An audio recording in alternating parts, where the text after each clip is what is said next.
মই মুহূৰ্তত উপস্থিত আছো নাজিৰাৰ টিপমীয়া গাঁৱত। সকলো ফালে একেই ছবি, সকলো ফালে একেই দৃশ্য, কেৱল বানৰ সেই সংসাৰী ৰূপ। ইয়াত যোৱা 19 তাৰিখে হোৱা প্ৰলয়ংকৰী বান আৰু বানৰ বিভীষিকাই এই সম্পূৰ্ণ অঞ্চলটো সম্পূৰ্ণৰূপে ধুৱাই দিলে। মোৰ সতীৰ্থ হেমন্তই আপোনালোক দেখুৱাব এই যে পানীখিনি আছে, আজি 12 দিন ধৰি এই পথছোৱা পানীৰ তলত আছে আৰু তাৰ কাষত মূল পথটো আছে। এতিয়াও ইয়াৰ লোকে, এই অঞ্চলৰ লোকে সেই মূল পথটোত বাস কৰিব লগা হৈছে, কাৰণ ইয়াত যিসমূহ ঘৰ আছে, যিসমূহ থাকিব পৰা ঘৰ, য'ত তেওঁলোকে থাকে, ঘৰ বুলি কোৱা হয় যিটো, সেইটো ইয়াত থাকিব পৰা হৈ থকা নাই। তেওঁলোকে ৰাস্তাত আছে, কোনোবা এজন কাৰোবাৰ আনৰ ঘৰত, সম্পৰ্কীয় লোকৰ ঘৰত আছেগৈ, য'ত কিছু ওখ স্থান আছে তাত আছে। এনেধৰণে তেওঁলোকে থাকিব লগা হৈছে আৰু যিসমূহ ঘৰ ইয়াত তেওঁলোকে থাকিব পৰা অৱস্থাত থাকে সাধাৰণতে, সেই ঘৰসমূহ সম্পূৰ্ণৰূপে ধ্বংস কৰি গৈছে। প্ৰায় 7-8 ফুট ওপৰলৈকে পানী উঠিছিল সেইদিনা। তাৰপিছত কোনেও এটা সম্পদো, তেওঁলোকৰ ঘৰৰ ভিতৰত থকা এটা সম্পদো তেওঁলোকে বচাব নোৱাৰিলে, তেওঁলোকে ৰক্ষা কৰিব নোৱাৰিলে। এইবোৰ দেখিছে আপোনালোকে। এতিয়া পানী কিছু শুকাইছে, শুকোৱাৰ পিছত তেওঁলোকে এপদ এপদকৈ বস্তুসমূহ, সামগ্ৰীসমূহ এনেধৰণে বাহিৰলৈ উলিয়াই থৈছে। তেওঁলোকে কৰিব কি? ইয়াতকৈ তেওঁলোকে হয়তো কৰিবলগীয়া একো উপায় নাই। এইসমূহ প্ৰতিটো বস্তুৱে তেওঁলোকে চাফ চিকুণ কৰিবলৈ চেষ্টা কৰিছে, কিন্তু এতিয়ালৈকে আচলতে থাকিব পৰাকৈ কোনো ধৰণৰ বসবাসৰ উপযোগী হৈ উঠাগৈ নাই।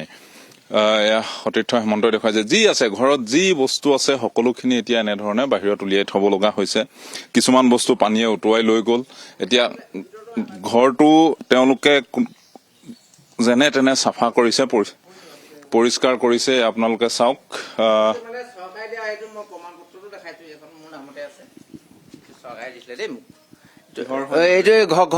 এইটো চৰকাৰী ঘৰ, ৱালখন থাকিলে এইটো মোক মানে চৰকাৰে এৱাৰ্ড এটা দিছিলে, এইটো ঘৰ বনোৱাৰ কাৰণে দেই। এইটো মই দেখাইছো আপোনালোকক। আৰু আমি খুব বোকাত আছো, আপোনালোকে পৰিষ্কাৰ কৰিছে।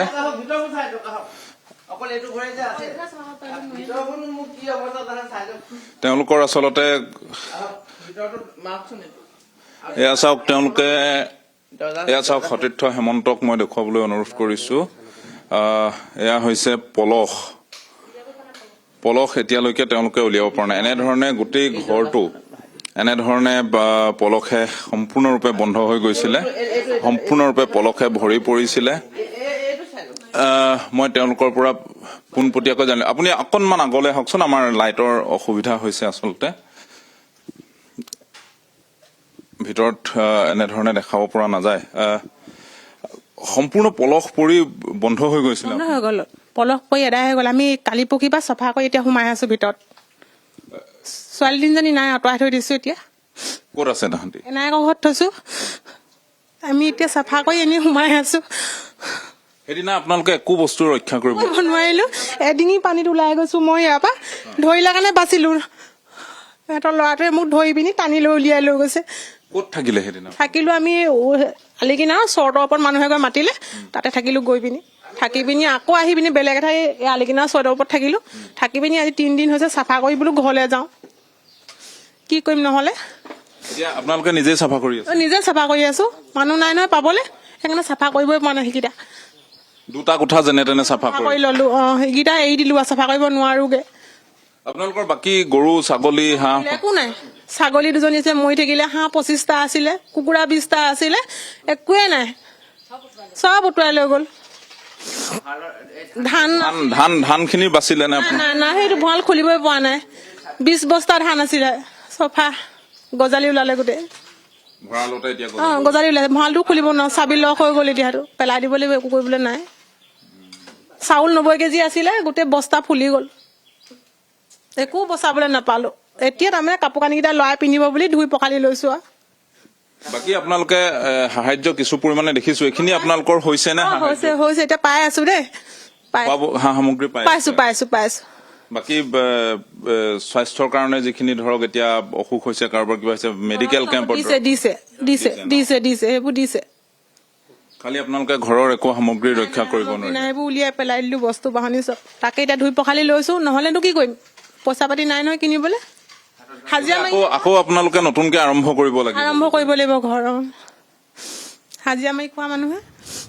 এয়াই হৈছে এই অঞ্চলটোৰ প্ৰত্যেক ঘৰ মানুহ এয়া আমি উপস্থিত হৈছোহি মাত্ৰ এঘৰ মানুহৰ এয়া কেৱল এঘৰ মানুহৰ দুখ দুৰ্দশা নহয় আৰু নাজিৰা আচলতে এনেধৰণৰ প্ৰত্যেকখন ঘৰতে একেই পৰিৱেশ আমি দেখিবলৈ পাইছোঁ আচলতে 19 জুলাই সেই বানৰ বিভীষিকা তাৰ পূৰ্বে ঘৰখন আচলতে সকলো সামগ্ৰীয়ে ধন ধানেৰে নদন বদন হৈ আছিল কিন্তু সেই 19 জুলাই সেই বিভীষিকাৰ পিছত আজিৰ দিনটোত ঘৰখনত একোৱে সামগ্ৰী আচলতে ৰক্ষা কৰিব পৰা নাই বানাক্ৰান্তই পানী শুকোৱাৰ পিছত যেতিয়া আপোন ঘৰখনলৈ গৈছে সকলোৱে আচলতে কেৱল চকুলো টুকিছে আৰু চকুলো টুকাৰ বাহিৰে আৰু একো উপায়ো নোহোৱা হৈছে পুনৰ শূন্যতাৰ পৰা আচলতে আৰম্ভ কৰিব লাগিব সেই সকল ৰাইজৰ যাৰ বাবে এতিয়া সন্মুখত কেৱল অন্ধকাৰ আৰু অন্ধকাৰ